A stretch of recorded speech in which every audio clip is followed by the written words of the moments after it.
Friends, welcome back to my channel. പുതിയൊരു വീഡിയോയിലേക്ക് എന്നെ കുട്ടികൾക്ക് സ്വാഗതം.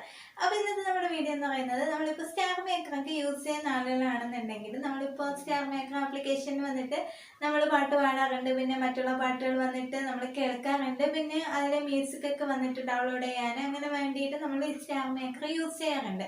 അപ്പോൾ ഇപ്പോൾ നമ്മൾ ഈ സ്റ്റാർ മേക്കർ എടുത്ത് വെച്ചിട്ട് ഇപ്പോൾ ഒരു മ്യൂസിക് എടുത്ത് ഇപ്പോൾ നമുക്ക് ഇഷ്ടമുള്ളൊരു സോങ് അതിൽ പാടുകയാണ്. അപ്പോൾ ഈ പാടുന്ന സമയം വന്നിട്ട് നമുക്ക് നമ്മൾ പാടിയ ആ സോങ് നമുക്കിപ്പോൾ ഇഷ്ടമായെന്നുണ്ടെങ്കിൽ നമുക്ക് പിന്നെ മറ്റുള്ളവർക്കൊന്ന് ഷെയർ ചെയ്ത്, അതായത് നമ്മുടെ റിലേറ്റീവ്സിനോ അങ്ങനെ വേണ്ടപ്പെട്ടവർക്കൊക്കെ ഒന്ന് ഷെയർ ചെയ്യാനൊക്കെ തോന്നും. പക്ഷേ ഈ സ്റ്റാർ മേക്കറിൽ പാടുന്ന സോങ് വന്നിട്ട് നമ്മളിപ്പോൾ അതിൽ അപ്ലോഡ് ചെയ്യുന്ന സമയത്ത് നമുക്ക് ലൈക്കും കാര്യങ്ങളൊക്കെ കിട്ടുന്ന സമയത്ത് നമ്മൾ പാടിയ പാട്ട് കൊള്ളാതെ ഇത്രയും വലിയ ലൈക്ക് കിട്ടുമല്ലോ എന്ന് പറഞ്ഞിട്ട് നമുക്ക് തോന്നും. അപ്പോൾ ഈ സോങ് മറ്റുള്ളവരിൽ എത്തിക്കാനും നമുക്ക് ആഗ്രഹം കാണും. പിന്നെ നമ്മുടെ ഈ മൊബൈലിൽ തന്നെ നമ്മളിപ്പോൾ മറ്റേ മ്യൂസിക്കൊക്കെ വന്നിട്ട് പ്ലേ ചെയ്യുന്ന സമയത്ത് നമ്മുടെ പാട്ടും കേൾക്കാനൊക്കെ തോന്നും ചിലർക്ക്. അപ്പോൾ ഈ സാഹചര്യത്തിൽ വന്നിട്ട് നമുക്കിപ്പോൾ ആ സ്റ്റാർ മേക്കറിൽ നമ്മൾ പാടിയ പാട്ട് വന്നിട്ട് നമുക്ക് ഡൗൺലോഡ് ചെയ്തെടുക്കാനായിട്ട് സാധിക്കത്തില്ല. അപ്പോൾ ഒന്നീ ഡൗൺലോഡിൻ്റെ ഓപ്ഷൻ ഒന്നും അതിലില്ല. നമുക്ക് അത് കോപ്പി പേസ്റ്റ് ചെയ്യാൻ അതിൻ്റെ ലിങ്കൊക്കെ ഷെയർ ചെയ്യാനുള്ള ഓപ്ഷൻസേ ഉള്ളൂ. അപ്പോൾ മറ്റുള്ളവർക്ക് ഇപ്പോൾ നമ്മൾ അതിൻ്റെ ലിങ്ക് ഷെയർ ചെയ്ത് കൊടുത്താലും അവരിപ്പോൾ ആ സ്റ്റാർ മേക്കർ ആപ്ലിക്കേഷൻ യൂസ് ചെയ്യുന്നില്ല എന്നുണ്ടെങ്കിൽ അവർക്ക് അത് കേൾക്കാനൊന്നും പറ്റത്തില്ല. അവർക്ക് ഡയറക്റ്റ്ലി ആ ആപ്ലിക്കേഷൻ എടുക്കാനായിരിക്കും കാണിക്കുന്നത്, ആ ലിങ്ക് ഓപ്പൺ ചെയ്യുന്ന സമയത്ത്. അപ്പോൾ നമുക്ക് ആ സോങ്ങൊക്കെ വന്നിട്ട് നമ്മളിപ്പോൾ പാടുന്ന സോങ്ങൊക്കെ വന്നിട്ട് നമുക്ക് എങ്ങനെ ഡൗൺലോഡ് ചെയ്തെടുക്കാമെന്നതിനെ കുറിച്ചിട്ടാണ് ഈ വീഡിയോയിൽ പറയാൻ പോകുന്നത്. അപ്പോൾ തീർച്ചയായിട്ടും എല്ലാവർക്കും ഈ വീഡിയോ ഉപകാരപ്പെടുമെന്ന് വിശ്വസിക്കുന്നുണ്ട്. അപ്പോൾ എൻ്റെ വീഡിയോ നിങ്ങൾ സ്കിപ്പ് ചെയ്യാതെ കാണാം. വീഡിയോ ഇഷ്ടമായി ലൈക്ക് ചെയ്യുക, ചാനൽ ഇതുവരെ സബ്സ്ക്രൈബ് ചെയ്യാതെ വീഡിയോ കാണുന്നവരുണ്ടെങ്കിൽ ഒന്ന് സബ്സ്ക്രൈബ് ചെയ്യുക. പിന്നെ അടുത്തുള്ള ബെല്ലൈക്കണിൽ ഓണെന്നുള്ള ഓപ്ഷൻ ക്ലിക്ക് ചെയ്ത് കഴിഞ്ഞാൽ ഞാൻ അപ്ലോഡ് ചെയ്യുന്ന എല്ലാ വീഡിയോസിനും നിങ്ങൾക്ക് നോട്ടിഫിക്കേഷനാണ് ലഭിക്കുന്നതായിരിക്കും. അപ്പോൾ നമുക്ക് വീഡിയോയിലോട്ട് പോകാം.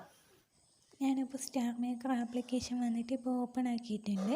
ഇനി നമുക്കിവിടെ പ്രൊഫൈലിൽ പോകുമ്പോഴത്തേക്കും നമ്മൾ നേരത്തെ പാടി അപ്ലോഡ് ചെയ്തിട്ടുള്ള സോങ്സൊക്കെ നമുക്കിവിടെ കാണാനായിട്ട് സാധിക്കുന്നുണ്ട്. അപ്പോൾ ഞാനിപ്പോൾ ഇവിടെ എനിക്ക് സേവ് ചെയ്യാൻ വേണ്ടിയിട്ടുള്ള സോങ് വന്നിട്ട് അതായത് സെലക്ട് ചെയ്യുകയാണ്. അപ്പോൾ ഞാനിപ്പോൾ ഇവിടെ ഫസ്റ്റ് കാണുന്ന ഈ സോങ് ഡൗൺലോഡ് ചെയ്യാൻ വേണ്ടിയിട്ട് പോവുകയാണ്. അപ്പോൾ ഇവിടെ നമ്മൾ നോക്കുമ്പോഴത്തേക്ക് താഴെ ഒരു 4 ഓപ്ഷൻസ് കാണുന്നുണ്ട്. ഒന്ന് ലൈക്കിൻ്റെയും പിന്നെ കമൻറ്റിൻ്റെയും പിന്നെ ഷെയറിൻ്റെ ഒരു ഓപ്ഷൻ മൂന്നാമത് കാണുന്നുണ്ട്. അതിലൊന്ന് ക്ലിക്ക് ചെയ്ത് കൊടുക്കുക നിങ്ങൾ. അതിൽ ക്ലിക്ക് ചെയ്ത് കൊടുക്കുമ്പോഴത്തേക്കും ഇപ്പോൾ നമുക്ക് ഏതെങ്കിലുമൊക്കെ സോഷ്യൽ മീഡിയാസിൽ അപ്ലോഡ് ചെയ്യാൻ വേണ്ടിയിട്ടുള്ള ഓപ്ഷൻസാണ് ഇവിടെ വരുന്നത്. അപ്പോൾ ഇതിലൊക്കെ നമ്മൾ അപ്ലോഡ് ചെയ്യുന്ന സമയത്ത് ഓൺലി ലിങ്ക് മാത്രമേ അവർക്ക് പോകത്തുള്ളൂ. അപ്പോൾ ഇനി നമുക്ക് ഇത് ഡൗൺലോഡ് ചെയ്തെടുക്കണം. നമ്മുടെ ഗാലറിയിൽ നമ്മുടെ മറ്റ് സോങ്സിൻ്റെ ഇടയിൽ നമ്മുടെ ഈ സോങ് കേൾക്കണമെന്നുണ്ടെങ്കിൽ നമ്മൾ ചെയ്യേണ്ടത്, നമ്മൾ പ്ലേ സ്റ്റോറിൽ നിന്ന് ആദ്യം ഒരു ആപ്പ് ഡൗൺലോഡ് ചെയ്യാനുണ്ട്. അപ്പോൾ ആപ്ലിക്കേഷൻ്റെ പേരിതാണ് sing downloader for StarMaker എന്ന് പറഞ്ഞിട്ടാണ് ആപ്ലിക്കേഷൻ്റെ നെയിം. അപ്പോൾ ഞാൻ ഇതിൻ്റെ ലിങ്ക് വന്നിട്ട് ഡിസ്ക്രിപ്ഷൻ ബോക്സിൽ കൊടുത്തിരിക്കുക. നിങ്ങൾ ആവശ്യമുള്ളത് ഡൗൺലോഡ് ചെയ്തെടുത്താൽ മതി. അപ്പോൾ ഞാനിതിവിടെ നേരത്തെ ഡൗൺലോഡ് ചെയ്ത് വച്ചിട്ടുണ്ട്. അപ്പോൾ ഞാനിതിനെ ഓപ്പൺ ആക്കി കാണിച്ചു. ഓപ്പൺ ആക്കുമ്പോഴത്തേക്ക് ഇങ്ങനൊരു പേജായിരിക്കും നമുക്ക് കിട്ടുന്നത്. അപ്പോൾ നിങ്ങളത് ആദ്യം ആപ്പ് ഡൗൺലോഡ് ചെയ്തിട്ട് ആപ്പിനെ ഇങ്ങനെ ഓപ്പൺ ആക്കി വയ്ക്കുക. ഓപ്പൺ ആക്കി വെച്ചിട്ടൊന്ന് ബാക്ക് അടിച്ച് നമ്മുടെ സ്റ്റാർ മേക്കറിനെ തന്നെ ഓപ്പണായി പോവാം. എന്നിട്ട് നമുക്ക് ഡൗൺലോഡ് ചെയ്യേണ്ട സോങ് സെലക്ട് ചെയ്തിട്ട് ഷെയർ കൊടുത്ത് കോപ്പി ലിങ്ക് എന്നുള്ളത് കൊടുക്കുക. അതിന് കോപ്പി ലിങ്ക് എന്ന് കൊടുക്കുമ്പോഴത്തേക്കും ഡയറക്റ്റായിട്ട് നമ്മുടെ മറ്റേ ആപ്ലിക്കേഷനിലായിരിക്കും വന്ന് ചേരുന്നത്. അപ്പോൾ ഇങ്ങനെ ഇപ്പോൾ നമുക്കിവിടെ കാണുന്നുണ്ട്. ഞാനിപ്പോൾ ആ സോങ് അവിടെ നിന്ന് ഷെയർ ചെയ്ത് കൊടുത്തപ്പോഴത്തേക്കും ഇങ്ങനെ ഇവിടെ കാണുന്നുണ്ട്. ഇനി ഇതിന് എനിക്ക് MP3 വേണമെന്നുണ്ടെങ്കിൽ, അതായത് സോങ് മാത്രമേ മതി എന്നുണ്ടെങ്കിൽ അങ്ങനെ എടുക്കാം. സോങ്ങോട് കൂടി വീഡിയോയും കൂടെ വേണമെന്നുണ്ടെങ്കിൽ അങ്ങനെ സെലക്ട് ചെയ്ത് കൊടുക്കാം. അപ്പോൾ ഞാനിപ്പോൾ ഇവിടെ MP3 ആണ് കൊടുക്കുന്നത്. അങ്ങനെ കൊടുക്കുമ്പോൾ ഇപ്പോൾ ഇങ്ങനൊരു പേജ് ഓപ്പൺ ആകും. അതിൽ കൺവേർട്ട് MP3 എന്നുള്ളതിൽ സെലക്ട് ചെയ്ത് കൊടുക്കുക. അങ്ങനെ സെലക്ട് ചെയ്ത് കൊടുക്കുമ്പോഴത്തേക്ക് നമുക്ക് ഇങ്ങനൊരു പേജ് ഇവിടെ ഓപ്പണായി കിട്ടും.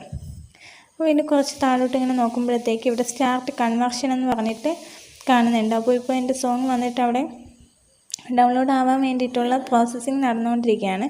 ഇനി കുറച്ചുകൂടെ താഴോട്ട് വരുമ്പോഴത്തേക്ക് സ്റ്റാർട്ട് കൺവേർഷൻ എന്നുള്ളതിൽ ക്ലിക്ക് ചെയ്ത് കൊടുക്കുക. ഇപ്പോൾ നമുക്ക് ഇങ്ങനൊരു പേജ് ഓപ്പണായി കിട്ടുന്നതായിരിക്കും.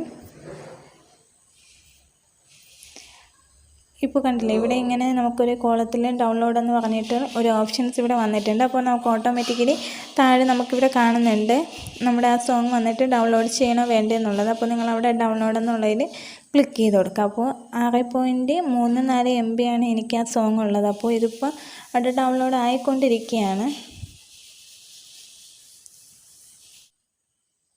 ഇവൻ്റെ സോങ് അവിടെ വന്നിട്ട് ഡൗൺലോഡ് ആയിട്ടുണ്ട്. ഞാൻ ഇനി അതെടുത്ത് കാണിച്ചു തരാം. കണ്ടില്ലേ, ഇപ്പോൾ എൻ്റെ സോങ് വന്നിട്ട് ഗാലറിയിൽ സേവ് ആയിട്ടുണ്ട്. അതായത് നമ്മുടെ മറ്റ് സോങ്സൊക്കെ നമ്മുടെ ഫോണിലുള്ള മറ്റ് സോങ്സിൻ്റെ കൂട്ടത്തിൽ ഈ സോങ് ആയി കഴിഞ്ഞിട്ടുണ്ട്. ഇനി നമുക്കിത് ആവശ്യാനുസരണം ആർക്കെങ്കിലും ഷെയർ ചെയ്ത് കൊടുക്കണമെന്നുണ്ടെങ്കിൽ അങ്ങനെ കൊടുക്കാം. പിന്നെ അല്ലാന്നുണ്ടെങ്കിൽ നമുക്ക് തന്നെ കേൾക്കുകയും ചെയ്യാം. അപ്പോൾ ഇങ്ങനെ ഇത്രയും സിമ്പിളായിട്ട് നിങ്ങൾക്കിത് ചെയ്യാവുന്നതേ ഉള്ളൂ. അപ്പോൾ എല്ലാവർക്കും ഈ വീഡിയോ ഉപകാരപ്പെട്ടു എന്ന് വിശ്വസിക്കുന്നുണ്ട്. അപ്പോൾ ഈ വീഡിയോ നിങ്ങൾക്ക് ഇഷ്ടമായിട്ടുണ്ടെങ്കിൽ ലൈക്ക് ചെയ്യുക. പിന്നെ ഈ വീഡിയോ കുറിച്ചിട്ടുള്ള അഭിപ്രായങ്ങളോ പിന്നെ ഈ വീഡിയോ കുറിച്ചിട്ടുള്ള എന്തെങ്കിലും ഡൗട്ടുകളൊക്കെ ഉണ്ടെന്നുണ്ടെങ്കിൽ നിങ്ങൾ എനിക്ക് കമൻറ്റ് മുഖേന രേഖപ്പെടുത്താം. അപ്പോൾ അടുത്തൊരു വീഡിയോ ആയിട്ട് നമുക്ക് പിന്നെയും കാണാം. അപ്പോൾ ഈ വീഡിയോ നിങ്ങൾ മറ്റുള്ളവർക്കൊന്ന് ഷെയർ ചെയ്ത് കൊടുക്കുക. മാക്സിമം എല്ലാവരും ഒന്ന് സപ്പോർട്ട് ചെയ്യുക. അപ്പോൾ ചാനൽ ഇതുവരെ സബ്സ്ക്രൈബ് ചെയ്യാതെ വീഡിയോ കാണുന്നവരുണ്ടെങ്കിൽ ഒന്ന് സബ്സ്ക്രൈബ് ചെയ്യുക. പിന്നെ കൂടുതലുള്ള ബെല്ലൈക്കൺ ഓളെന്നുള്ള ഓപ്ഷൻ ക്ലിക്ക് ചെയ്ത് കഴിഞ്ഞാൽ ഞാൻ അപ്ലോഡ് ചെയ്യുന്ന എല്ലാ വീഡിയോസിനും നിങ്ങൾക്ക് അപ്പോൾ നോട്ടിഫിക്കേഷൻ ലഭിക്കുന്നതായിരിക്കും. Thank you.